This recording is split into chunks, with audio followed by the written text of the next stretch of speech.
You're tuned into an album a day. Show, start. Welcome to Final Thoughts, a 100% unscripted closing for today's artist. Enjoy select songs from the discography of today's artist and more when you search for the hashtag A3Day Highlights playlist on Spotify. Without further ado, Ramble, Ramble, Ramble review. Hey y'all. Not really my cup of tea. They weren't. They weren't. AB6 should align themselves with not wanting to be an idol group. Now I know that's where all the bread and butter is and everything. I know if there are any fans of the group listening, they're like, how dare you? I don't see them having the longevity that other groups have had if they stay within the lane that they're in now. They are best suited for the B1A4 route. Help me, sweet, precious, gentle Jesus. I couldn't say it. Now, for those of you who are unfamiliar with B1A4, we're not there yet. They will hopefully, based on alphabet, hopefully they'll be sometime in 2021. But B1A4 is a group that's signed to WM Entertainment, and they are really within this whole gentle R&B space. I'm not saying they don't do other fun things and whatnot, but they have a lane that they maintain very well that I associate with a coffee shop. Just go in there, get your little beverages, and hear something gentle in the background, and you're like, oh man, I like their vocals. This is not overwhelming. It doesn't feel like I'm being threatened in any way. This is great. That's where I see these young men moving into, if they're smart, if leadership with them is smart, because B1A4 has been around for a good amount of time. They've been around since 2011, so they're coming up on a good hot decade if they haven't observed it already. And AB6 only having a year under their belt, I know it's a bit ridiculous to say that they're not going to make a certain distance, if you will, when they haven't had enough time to figure out their colors and whatnot. But I'm telling you, if they pivot towards gentle R&B kings or princes or whatever you want to call it, they can really go the distance, because currently there's nothing inherently unique about their sound, their look, or even how they're being promoted. I understand that they had associated themselves to an extent with the duo MXM, and that was able to sustain itself on its own, but I'm worried. I'm genuinely worried that they might not be around very long, and nobody wants to see any of these groups do the best that they can and then get nowhere. It blows bubbles, and it doesn't have to be this way. Like, just flat out, just 100% about it.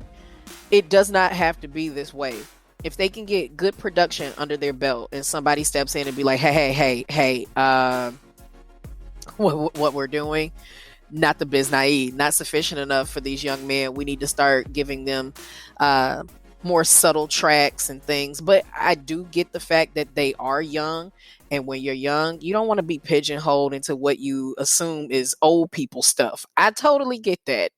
These guys are not very, very old in age, so they shouldn't have to get shoved into being into a box they don't want to be in. And on top of that, you have produced 101 season 2 royalty interwoven into the group. Like, dead serious. It gets no more popular in terms of boy bands that came from one of these competitive shows than it does as those who are in 101. 101 was oh my God, every time I speak about them, I just remember the freaking insanity all around Korea while I was there. Like, nobody knew what it was to get a grip on their excitement about them. They dominated 2017 to 2019, and you come off of the magnitude of that group with their final activities being at the end of January in 2019. So that's recent,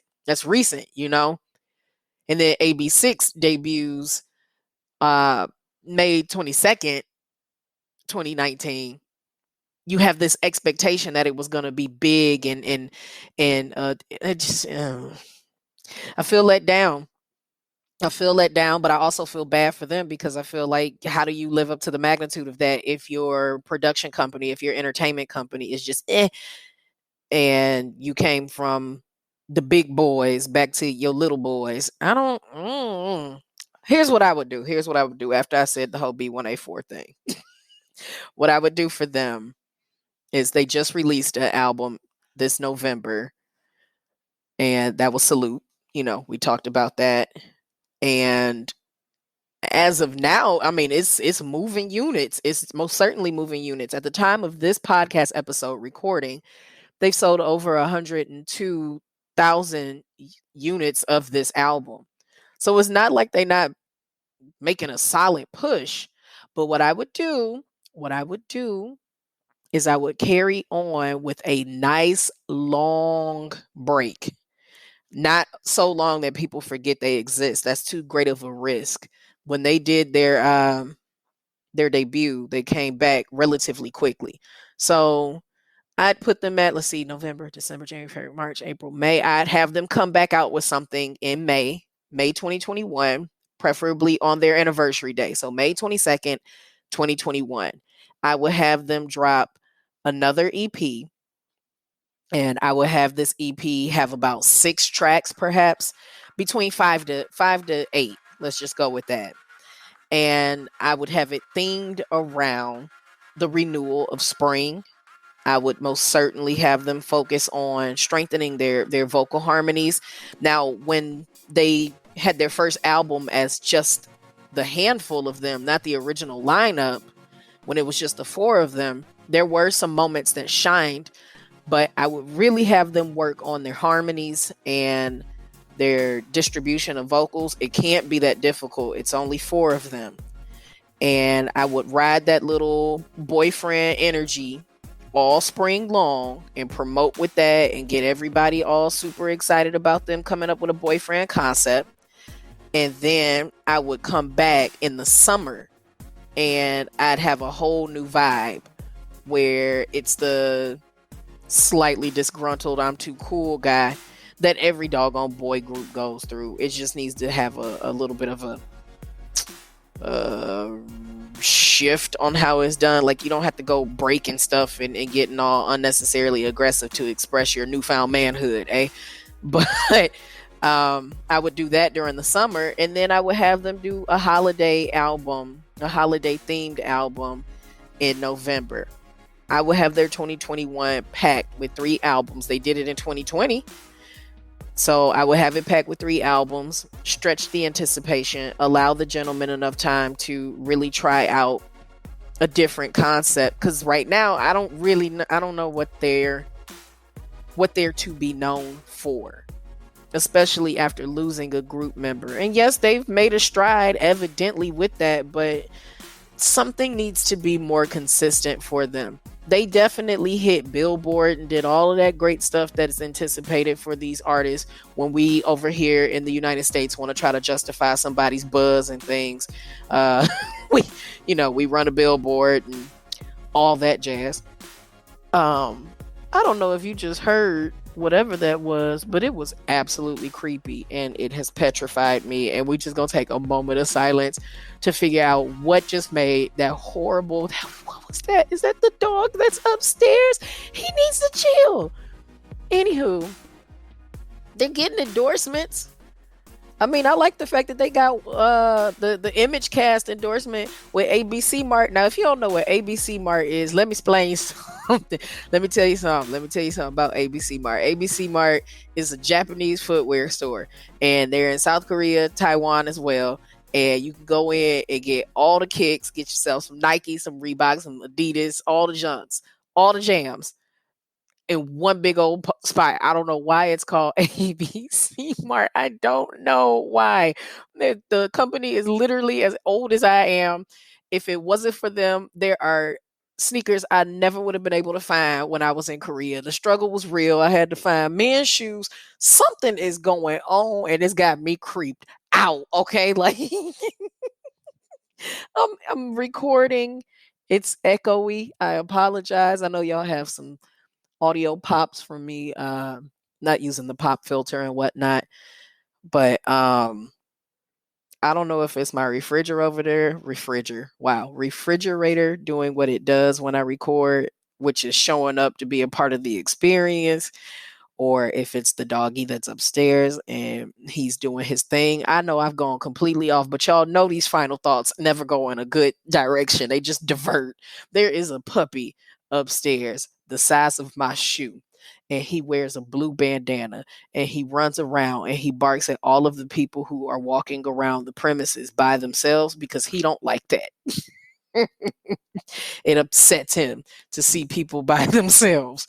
And I'm just thinking, if he was a human in a past life, maybe he was a very needy one.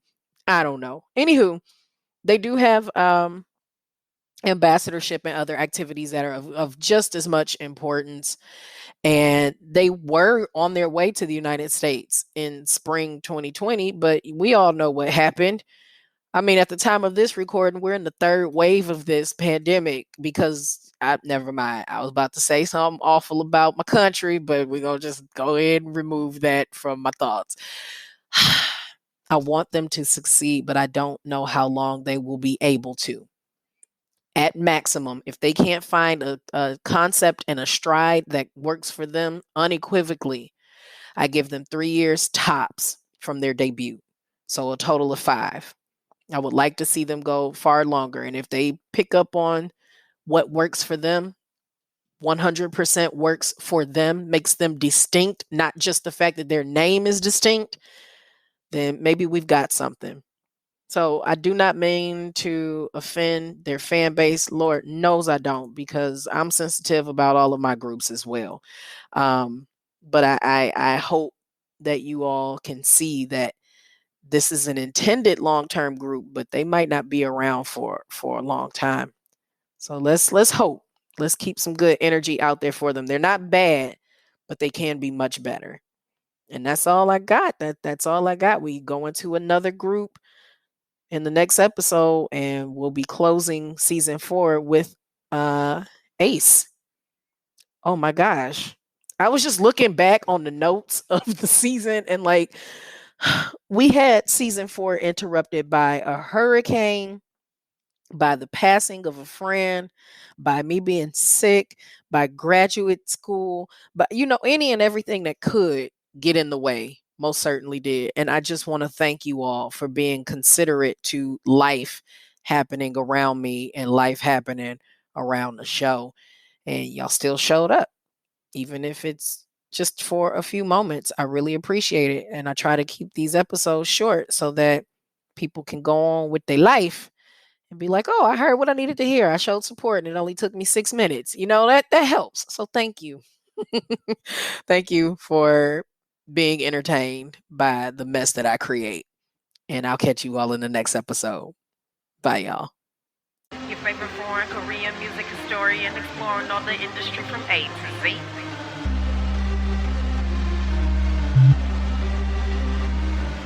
There's sponsored ads and social media hashtags, but this show is truly supported by the efforts of my Migualas, the most amazing fan base a little entertainer could ever have. Special shout out to my Patreon patrons, the student body, the scholars, and the staff who keep my vision of becoming your favorite foreign Korean music historian exploring all the industry from A to Z a real thing. If you're interested in supporting the growth of this content, please visit patreon.com/multifacetedACG. And for as little as $1 a month, you can get in on the magic too.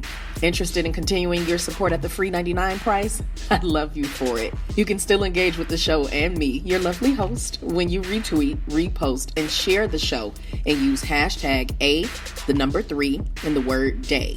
Please consider leaving a few stars or a review on Apple Music, iTunes, IMDb, or Podchaser to keep things growing in the right direction.